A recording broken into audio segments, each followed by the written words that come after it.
I haven't spoken on here a little bit, but I got some things to say. So I've been listening to that podcast that I just shared on my main story. It's a podcast, but they recorded it in real, like, with cameras, whatever. And it's a psychologist or a psychiatrist, and the interviewer and him both went into talking about the correlation between, I think, self-worth and choosing habits, and choosing the better decision for yourself, and like if there is a correlation.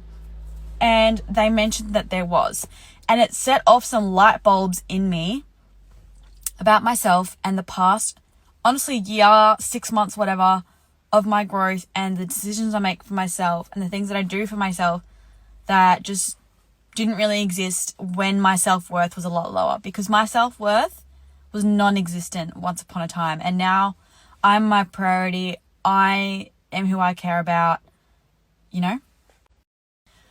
Honestly, it probably came down to a lot of self-sabotage as well, because when your self-worth is low, you don't believe that you deserve those things. So if good things come into your life, you will sabotage them unconsciously to get them out of your life, essentially. So exercise or a good routine or getting something done that I know I need to get done, I just wouldn't get it done and blame it on like, oh, I'm just so bad at, I'm just like a really great procrastinator, or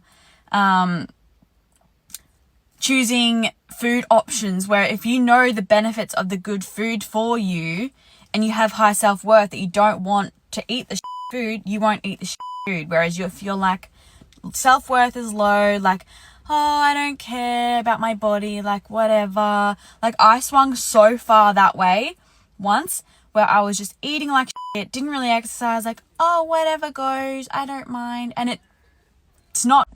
So I want to say, as much as I preach good habits, getting healthy and drinking water, drinking vegetables, like, yeah, fantastic. If you don't believe that you deserve to look after your body in that way though, and your self-worth is a bit lower, like this might be something that you've never even investigated before, never had something reflected back to you like this before. Maybe check into that. Have a look into that. See how your self-worth is, and if you want to cultivate healthy habits for yourself. Do you want to live longer? Do you want to live healthily? Do you want to be running around with your kids when you're older? Do you want to be a flexible, healthy, fit grandma? Do you want to enjoy your life? Like, all of these things add up to the healthy habits that you are choosing now and continue to choose every day.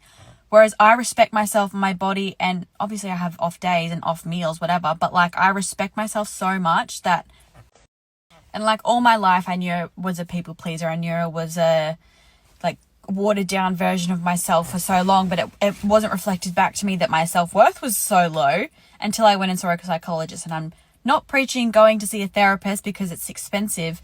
Even just checking in with yourself, seeing where you sit, being a bit more conscious about your decisions and what you do and where you've come from and why you might be the way you are based on your childhood or your conditioning, your other things that you're watching, and, you know, all the things that make it up your personality, etc.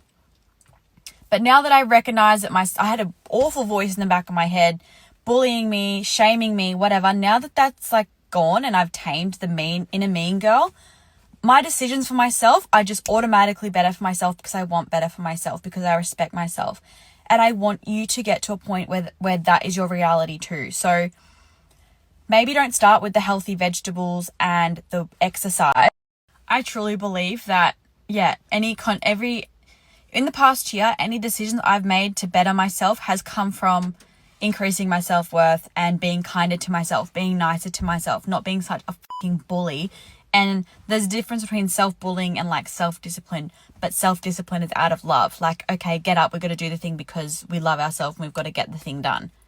Different to like, you're a fucking idiot, get up, you're such a, you know, that inner mean voice. So I think rather than starting with shaming yourself because you can't seem to get up, you can't seem to eat the vegetables, you can't seem to hit the workouts, look at your self-worth. Do you actually believe that you deserve to have this massive life, this life full of healthiness and happiness and fantastic habits for yourself? Start there and start digging deeper. And I promise you, once that's been raised a little bit, everything else will be just